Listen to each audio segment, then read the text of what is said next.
আপনার যে আমাদের মানহাজের উপরে ইন্ডিকেশন করছে এবং আমাদের ব্লেম তরিকা করেছে।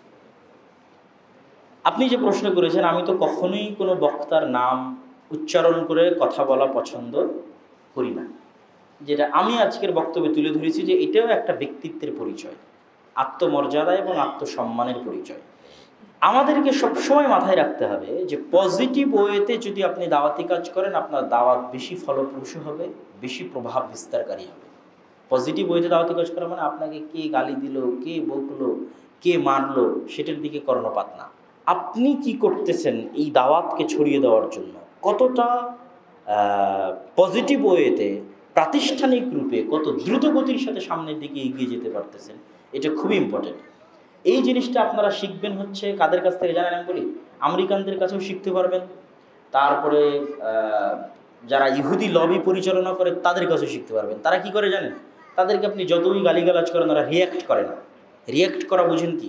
যে চলমান যা চলতেছে তার সাথে আপনি রিয়্যাক্ট করলেন।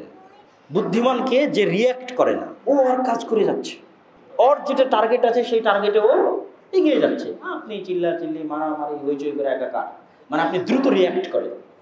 তো আমাদের দেশে আমরা দেখি মুসলমানেরা দ্রুত রিয়্যাক্ট করার কারণে টেকসই কাজ করতে পারে না। মুসলমানদের কোনো লবি নাই, মুসলমানদের কোনো শক্তিশালী প্রতিষ্ঠান নাই, শক্তিশালী মিডিয়া নাই, শক্তিশালী যে অর্থনৈতিক কোনো প্রতিষ্ঠান নাই যেটি দিয়ে তারা প্রভাব বিস্তার করবে টেকসইভাবে। কিন্তু রিয়্যাক্ট করার বেলা মুসলমানদের অভাব হবে না, যে এক্ষুনি কোনো একটা ইস্যু চলে আসলে হাজার হাজার মুসলমান মাঠে নেমে যাবে। কিন্তু তুমি একটা টেকসই কাজ করো বাবা, একটা শক্তিশালী কিছু তৈরি করো যেটা এই জাতির জন্য যুগ যুগ ধরে ভূমিকা রাখতে পারবে। এই জন্য আমাদের নবী মুহাম্মদ সাল্লাল্লাহু আলাইহি ওয়াসাল্লাম রিয়্যাক্ট করতেন না। মানে তাকে কে গালি দিল, কে মারলো, কে তাকে তাইফের ময়দানে মারলো, কে মক্কায় কুরাইশরা তার উপর অত্যাচার করলো, নো রিয়্যাক্ট। এই জন্য তো উনি রাহমাতুল্লিল আলামিন, উনি হচ্ছে পজিটিভ ওয়েতে দাওয়াত দিতেই থাকেছে, ভালো ব্যবহার করতেই থাকেছে, ওটাই বিপ্লব নিয়ে এসেছে।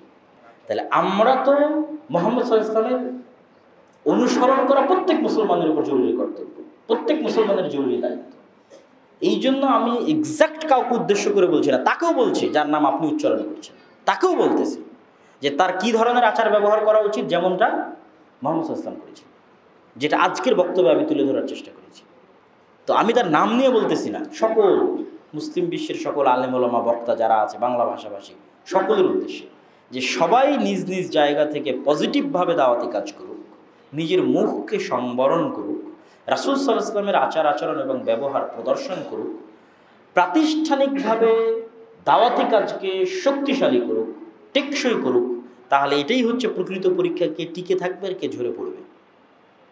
আপনার দাওয়াত, আপনার আচার এবং আপনার ব্যবহার পৃথিবীতে বিপ্লব তৈরি করবে, আপনার প্রতিষ্ঠান পৃথিবীতে বিপ্লব তৈরি করবে। আমরা এই দেশে বসে আছি, আওয়ামী লীগ এবং বিএনপির প্রত্যেকটা কর্মী রিয়্যাক্ট করতেছে, আর আমেরিকা বসে থেকে কি করতেছে? পজিটিভ ওয়েতে তার শক্তিশালী প্রতিষ্ঠান তৈরি করে আমাদেরকে প্রভাবিত করতেছে। এখানে সে নাই, তার এমপি নাই, তার মন্ত্রী নাই, কেউ নাই, কিন্তু তার শক্তিশালী প্রতিষ্ঠান আছে, এখানে শক্তিশালী মানবাধিকার সংস্থা আছে, অসংখ্য শক্তিশালী অর্থনৈতিক প্রতিষ্ঠান আছে, ওয়ার্ল্ড ব্যাংক, শক্তিশালী স্বাস্থ্য সংস্থা আছে, যেগুলো দিয়ে আমার এখানে যেই গভর্নমেন্টে আসুক না কেন, আওয়ামী লীগ আসুক আর বিএনপি আসুক, তাকে সে চাপে রাখতে পারে। আর এই যে লক্ষ লক্ষ আওয়ামী লীগ এবং বিএনপি সারা দেশে ঘুরে বেড়াচ্ছে, এরা সবাই কী করছে? রিয়্যাক্ট, পঙ্গপালের মতো। এদের নির্দিষ্ট কোনো লক্ষ্য উদ্দেশ্য নাই, কোনো টার্গেট নাই, কোনো উঁচু হিম্মত নাই।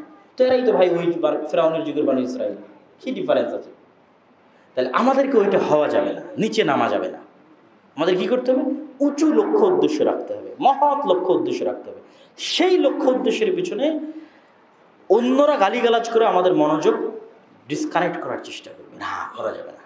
আপনি হচ্ছে আপনার টার্গেটকে সামনে রেখে আরও গতি বাড়ান দাওয়াতি কাজের, আরও শক্তিশালী প্রতিষ্ঠান তৈরি করেন, শক্তিশালী লবি তৈরি করেন, অর্থনৈতিক প্রতিষ্ঠান তৈরি করেন, শক্তিশালী মিডিয়া তৈরি করেন। এটা হচ্ছে টেকসই।